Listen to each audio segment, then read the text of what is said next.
Hello guys, welcome on my YouTube channel, and today we are going to study Zinker diverticulum. So Zinker diverticulum, also known as hypopharyngeal diverticulum and esophageal diverticulum. So now Zinker diverticulum is the outpocketing of the posterior pharyngeal constrictor muscle at the back of pharynx, जो कि आप photo के अंदर देख रहे हैं at the back of pharynx, जो कि आउट पॉकेटिंग हो रही है।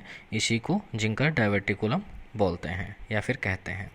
किलियंज डिसेशन is a triangular weak area in the wall of pharynx between transpharyngeus and cricopharyngeus of inferior constrictor of pharynx, जो कि आप स्क्रीन के ऊपर देख रहे हैं कि थायरोफेरेंजियस and cricopharyngeus of inferior constrictor of pharynx, जो कि दो मसल्स होती हैं। ये इसके अंदर जो किलियंस ट्रायंगुलर होता है वो इन दो मसल्स के बीच में से आउटपॉकेटिंग होता है या फिर जिसको अपन डाइवर्टिकुलम बोलते हैं। And now we know about pathophysiology. It is a pseudo diverticulum and false diverticulum because of not involving all layers of esophagus। pseudo diverticulum या फिर false diverticulum हम जिंकर डाइवर्टिकुलम को इसलिए बोलते हैं क्योंकि इसके अंदर इन्वॉल्व नहीं होती हैं इसोफेगस की सभी layers. All layers are not involved. And now upper portion of oesophagus, इसके अंदर इसोफेगस का अपर पोर्शन है वो इन्वॉल्व होता है, जो कि किलियंस ट्रायंगल एक वीक एरिया होता है मसल्स के बीच में से, जहाँ पे ये जिंका डाइवर्टिकुलम होता है। Posterior herniation between fibres of cricopharyngeus muscles and herniation of pouch start in mid line.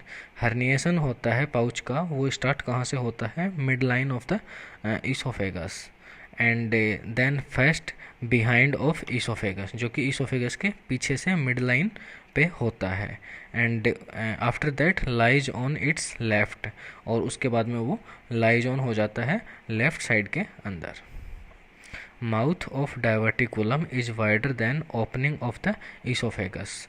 जो डाइवर्टिकुलम का माउथ होता है वो वाइडर होता है किसके कंपेरिजन में? इसोफेगस की ओपनिंग के कंपेरिजन में डाइवर्टिकुलम का माउथ होता है वो वाइडर होता है, जिसकी वजह से food preferentially enters the diverticulum.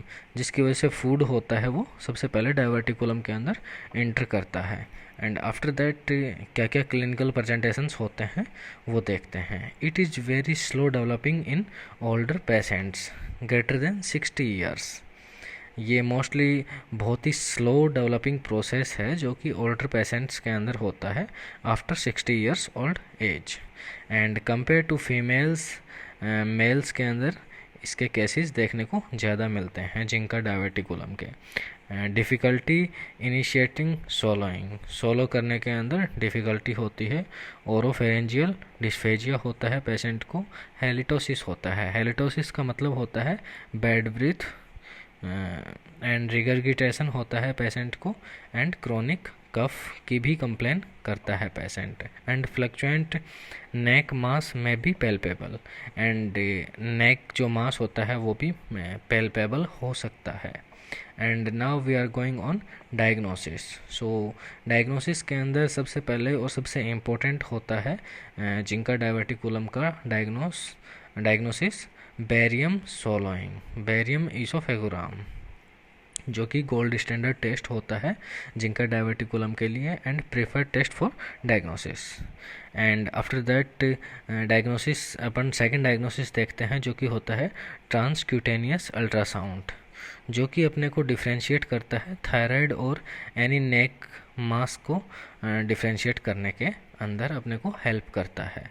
और ये आप बैरियम इसोफेगोग्राम की इमेज देख रहे हैं जिसके अंदर ये हाईलाइट किया गया है, ये इसके अंदर अपने को दिख रहा है।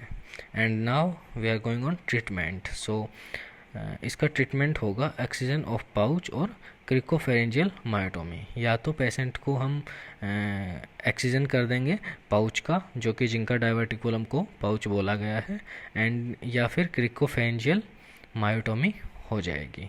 And endoscopic laser treatment, endoscopic laser treatment के अंदर क्या होता है, carbon dioxide CO2 laser using operating microscope.